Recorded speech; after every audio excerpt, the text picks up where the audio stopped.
sining ay kayang magbigay buhay sa mga kwento, maghatid ng inspirasyon at magbukas ng pintuan para sa pagbabago. Isang patunay na ang sining ay pwedeng umusbong kahit saan. Di ba, Audrey? Well, ngayong umaga, makakasama po natin si Sir Xavier Kevin Cortez upang ibahagi ang kanilang paglalakbay sa likod ng Cinegoma Film Festival. Rise and Shine, good morning. Welcome dito sa Rise and Shine, Pilipinas. Good morning. Good morning, Sir Audrey. Good morning, Ma'am Leslie. Ayun. Sir Xavier, ano po ba yung Cinegoma Film Festival at paano po ito nagsimula? And actually, yung Cinegoma Film Festival, isang film festival na inorganize ng RK Rubber Enterprise ko. Isa siyang rubber company. Pero dahil rubber company kami, actually marami nagtatanong kung bakit daw kami may Bakit? film Oo festival. nga. Ayun. Pero kasi ang Cinegoma, nag-start siya as a team building activity sa RK Rubber. Oh! Yun. Kumbaga, una muna, exclusive lang para sa amin. Gusto ko lang na matrain yung mga tao ko when it comes to filmmaking. Bakit? Kasi may filosofiya kami sa RK Rubber na lahat ng bagay na dadaan sa training. Kung may kulang tayo ng mga gamit, so training po ang katapat. Kapag may kulang tayo na skills, training ang katapat. Pag pinapaganda natin yung character natin, laging kailangan ng training. So, hindi lang naman sa paggawa ng goma o sa mga engineering projects na te-train ang isang tao, kundi sa kahit na anong aspeto. So, yun po yung filosofiya namin. Kaya merong Cinegoma. Pero yung Cinegoma, nag-start lang siya sa RK. Kaya lang ngayon, inopen na namin siya. So, since nung second Cinegoma, inopen namin siya para sa lahat, para sa mga aspiring filmmakers. Tapos, ngayon, 6th year na namin. Okay, so a rubber production company Yes. napunta Ba't sa naging film. film? Kaya nga Di ba, bakit naging film? Interested din yung mga empleyado. Of course, ang purpose nila doon para magtrabaho at mag-produce ng mga Tsaka sino yung nag-initiate? Bakit film yung gawin? Ayun, actually, kaya may film, kasi parang maiba naman. Kumbaga, maiba naman kasi araw-araw gumagawa na kami ng goma eh. Kumbaga, yun yung expert na kami Yun doon. yung kwento nyo.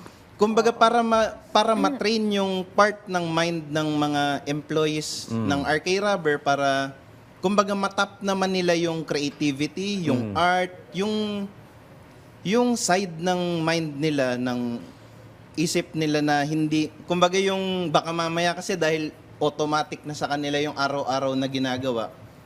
So parang umisip kami ng paraan kung paano mas matitrain pa yung mga employees. Pero yun nga, dahil katagalan yung mga employees ng RK Rubber talagang naging competitive. Oh! So inopen na rin namin kahit sa ibang mga aspiring filmmakers. Okay. Tapos ayun, nagbigay kami ng platform para, kumbaga, para alam kasi namin na maraming mga filmmakers na sabihin natin wala silang mga connections, Platform also. wala silang mga platform para ipalabas yung mga pelikula nila.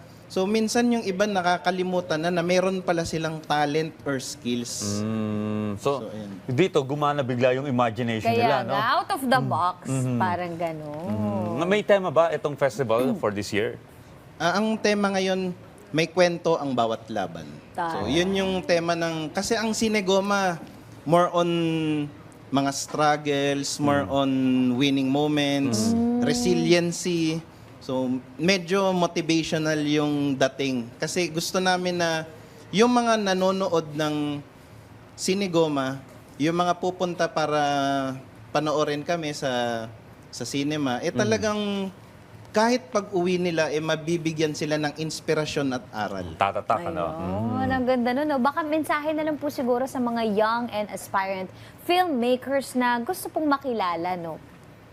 Ayun, para sa mga aspiring filmmakers, syempre, kailangan wag nating kalimutan yung part ng puso natin at ng isip natin na gustong gumawa ng sining. Tsaka, wag tayong susuko kahit pa kulang yung mga resources natin, kahit pa sabihin natin na dehado tayo, ituloy pa rin natin kasi wala naman talaga yan sa laki ng Budget, production, wala sa production. laki ng budget. Nasa kung anong kwento ang gusto mong maikwento. Minsan may mga kritiko tayo sa mga ginagawa natin. Minsan may mga kumukontra sa atin. Pero at the end of the day, kung talagang desidido ka, kung may willpower ka na gawin yung isang bagay, talagang makakahanap ka ng paraan para gawin yun. Ayun. Good Sasali luck si po. Audrey next Posible. year. Oh, posible. Okay. Abangan namin yan. Okay, good luck po ha. Good luck sa inyong festival this year. Maraming salamat po sa inyong oras. Muli, nakasama po natin sa Cinegoma si Sir Xavier Kevin Cortez. Maraming salamat, sir. Thank you, Salamat Sir po. Xavier.